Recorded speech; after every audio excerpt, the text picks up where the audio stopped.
ഞാൻ എൻ്റെ ജീവിതത്തിൽ ചില അനുഭവങ്ങളിലൂടെയൊക്കെ പോയിട്ടുണ്ട്. എന്നേക്കാൾ അനുഭവം ഏറെയുള്ള പ്രിയപ്പെട്ടവരിവിടെയുണ്ട്.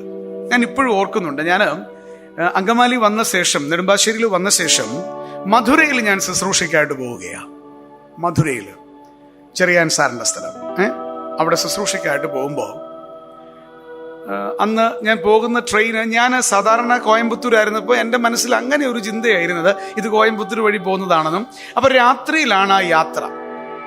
അപ്പോൾ എൻ്റെ അടുത്ത് കയറാൻ നേരത്ത് അറിയാവുന്ന സഹോദരന്മാർക്ക് പറഞ്ഞു, ബ്രദറെ അതിനകത്ത് പാൻട്രിക്കാരുണ്ട്, ബ്രദർ എല്ലാ പ്രാവശ്യവും കൊണ്ടുവന്ന പോലെ ഈ 2 ചപ്പാത്തി ഒന്നും എടുത്തുകൊണ്ട് പോകണ്ട, അതിനകത്തെല്ലാം കിട്ടും. അപ്പോൾ എല്ലാവരും കൂടെ പറഞ്ഞപ്പോൾ എനിക്കും വലിയ ബോധ്യമൊന്നുമില്ലായിരുന്നു. എൻ്റെ ആകെപ്പാടെ ഒരു ചെറിയ പഴം മാത്രമാണ്. ഞാൻ ഇതിനകത്ത് കയറിയപ്പോഴാണ് 2 കാര്യം പറഞ്ഞു. ഇത് വിചാരിച്ച റൂട്ടല്ല, ഇത് കൊല്ലം വഴി കറങ്ങി നാഗർകോവിൽ വഴി 16 മണിക്കൂർ കഴിഞ്ഞിട്ട് ഇത് മധുരയിൽ ചെല്ലുകയുള്ളൂ. ഇതിനകത്ത് എന്തും ഇല്ല, പാൻട്രി കാറും ഇല്ല. നടന്ന സംഭവം. എന്നാലും ഒരു ധൈര്യമൊക്കെ ഉണ്ടായിരുന്നു. അതിനകത്ത് ഒത്തിരി പേര് ആളും വലുതായിട്ടില്ല. TTRനെ പുള്ളി ഇടയ്ക്കൊക്കെ ചിരിക്കുന്നുണ്ട്, സംസാരിക്കുന്നുണ്ട്. ഞാൻ ഈ വേദോസ്തകം വായിക്കുന്നതാണോ പുള്ളി എന്നെ ഇങ്ങനെ സൂക്ഷിച്ചൊക്കെ നോക്കുന്നുണ്ട്. വളരെ സന്തോഷമായിരുന്നു. കാര്യം ട്രെയിനിൽ മിക്കവാറും ആളില്ലാഞ്ഞുകൊണ്ട് ഞാൻ മാത്രമേ ഇങ്ങനെയൊക്കെ ഉള്ളായിരുന്നു. പക്ഷെ രാവിലെയായി, എൻ്റെ പഴവും തീർന്നു. ഇൻസുലിനൊക്കെ എടുക്കേണ്ട സമയമായി. ഇൻസുലിനൊക്കെ എടുത്തോന്ന് ഞാൻ ഓർക്കുന്നില്ല. എനിക്ക് ഒരു കാര്യം മനസ്സിലായി, ഇതിനകത്തൊന്നും കിട്ടാൻ പോകുന്നില്ല. എൻ്റെ ഷുഗർ വളരെ ഡൗൺ ആവുന്നു. ഞാൻ വേർക്കാനായിട്ട് തുടങ്ങി. എനിക്കത് മനസ്സിലായി. ഞാൻ ഈ ഒരു തരത്തില് ഈ TTRനോട് പോയി ചോദിച്ചു, സാറേ എന്തെങ്കിലും കിട്ടുമോ? പുള്ളി പറഞ്ഞു ഒന്നും കിട്ടുകയില്ല. എന്നിട്ട് പുള്ളി ചോദിച്ചു എന്തെങ്കിലും കുഴപ്പമുണ്ടോ? ഞാൻ പറഞ്ഞു ഇതാ കുഴപ്പം. അദ്ദേഹം എന്നെ ദയനീയമായിട്ട് നോക്കിയിട്ട് പറഞ്ഞു, സാറേ ഒന്നും കിട്ടുകയില്ല. ഇനി കിട്ടണമെങ്കിൽ 2 മണിക്കൂർ കഴിഞ്ഞ് നാഗർകോവിൽ സ്റ്റേഷനിൽ ചെല്ലണം. എനിക്ക് ഏതാണ്ട് തീരുമാനമായി എന്ന് മനസ്സിലായി. ഞാനതുകൊണ്ട് ആരെയും വിളിച്ചൊന്നുമില്ല. പേഴ്സിനകത്ത് വീട്ടിലെ ഒരു നമ്പറുള്ള ധൈര്യത്തിൽ ഞാൻ 2 കയറി കിടന്നു. ഞാൻ ഒരു പ്രാർത്ഥന ദൈവത്തോട് പ്രാർത്ഥിച്ചു, കർത്താവേ എനിക്ക് മരിക്കാൻ പ്രയാസമൊന്നുമില്ല, പക്ഷെ ഇങ്ങനെയാണോ മരിക്കേണ്ടെന്ന് എനിക്ക് അറിഞ്ഞുകൂടാ. നീ എന്നെ ശുശ്രൂഷയ്ക്ക് വിട്ടു. എൻ്റെ അബദ്ധം കൊണ്ടോ അറിവില്ലായ്മ കൊണ്ടോ ഇങ്ങനെയൊക്കെ വന്നുപോയി. എന്നെ രക്ഷിക്കാൻ അങ്ങക്ക് ഹിതമാണെങ്കിൽ അവിടുന്ന് അത് ചെയ്താൽ മതി. അതല്ലെങ്കിൽ അവിടുത്തെ ഇഷ്ടം എന്താണോ അത് നടക്കുവാൻ ഞാൻ എന്നെ ഏൽപ്പിച്ചു തരുന്നു. പ്രത്യേകിച്ചൊന്നും തോന്നിയില്ല.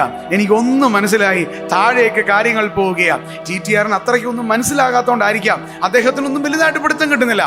അദ്ദേഹത്തിന്റെ കുറ്റമല്ല, അദ്ദേഹത്തിന്റെ വീട്ടിൽ ആർക്കും ഷുഗർ ഇല്ലായിരിക്കാം. എന്തായാലും ഒരു കാര്യം സത്യമാണ്, അല്പനിമിഷങ്ങൾ കഴിഞ്ഞു, കള്ളമല്ല ഞാൻ പറയുന്നത്, ഒരു 5 മിനിറ്റിനകത്ത് ഈ ട്രെയിൻ ഏതോ ഒരു സ്ഥലത്ത് കൊണ്ടങ്ങ് നിർത്തി. മുൾച്ചെടി മാത്രമേ ഉള്ളൂ, തമിഴ്നാട്ടിന്റെ ഏതോ ഭാഗമാണ്.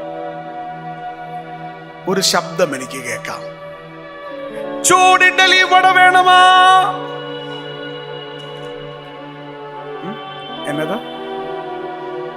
ഞാൻ ഒരു തരത്തിലൊക്കെ ചാടി എഴുന്നേറ്റ് വാങ്ങിച്ചു. വീട്ടിലാണെങ്കിൽ ഇന്ന് രാവിലെ മംഗളു ആന്റി ചോദിച്ചു ഇനി ഒരു ചായയും കൂടെ തരട്ടെ, ട്രെയിനിൽ വല്ല വകുപ്പുണ്ടോ? അപ്പൊ അടുത്ത ശബ്ദം, ചൂട് കാപ്പി വേണമാ. ഞാൻ ഇത് 2 കുടിച്ചു. ഈ TTR ആണെങ്കിൽ കണ്ണ് തള്ളിയായിരിക്കുന്നത്. ഞാൻ ഇതൊക്കെ കഴിഞ്ഞ് പുള്ളി എൻ്റെ അടുത്ത് വന്ന് ചോദിച്ചു, നിങ്ങൾ ആരാ? ഞാൻ പറഞ്ഞു ഞാനൊരു സുവിശേഷകനാ. അദ്ദേഹം പറഞ്ഞു, എൻ്റെ പൊന്നു സാറേ, നിങ്ങളുടെ ദൈവം വലിയവനാ. കാര്യം അനേക വർഷമായി ഞാൻ ഈ ട്രെയിൻ യാത്ര ചെയ്യുന്നു. ഇതുവരെ ഈ സ്ഥലത്ത് ഈ ട്രെയിൻ നിർത്തിയിട്ടില്ല. ഏതോ ക്രോസിങ്ങിന് വേണ്ടി നിർത്തിയതാ. ഗ്രാമീണരാരോ ചായ കൊണ്ടതിലേക്കൂടെ നടന്നു പോയതാ. അത് ഞാൻ ഒരു കാര്യം പറയട്ടെ, പരീക്ഷകളിൽ ശ്രദ്ധിച്ചു നോക്കിയാൽ ഒരു കാര്യം അറിയാം, നാം തന്നെയല്ല. ഇതൊക്കെ നമ്മളൊരു സാധാരണ സംഭവമായിട്ട് എടുക്കും, അല്ലേ?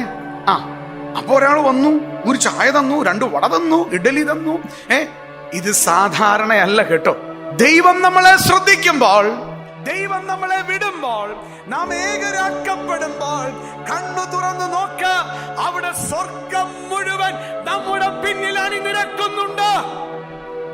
അപ്പൊ ഒരു കാര്യം ഓർത്തോണം, പരീക്ഷയിൽ 34-ാം സങ്കീർത്തനത്തിന്റെ 7-ാം വാക്യം നമുക്കെല്ലാം, യഹോവയുടെ ദൂതൻ അവന്റെ ഭക്തന്മാരുടെ ചുറ്റും പാളയമിറങ്ങി അവരെ വിടുവിക്കുന്നു. അടുത്ത വാക്യവും നമുക്കറിയാം, യഹോവ നല്ലവനെന്ന് രുചിച്ചറിവീൻ, അവനെ ശരണം പ്രാപിക്കുന്ന പുരുഷൻ ഭാഗ്യവാൻ. സ്തോത്രം, സ്തോത്രം, സ്തോത്രം, ദൈവത്തിന് സ്തോത്രം.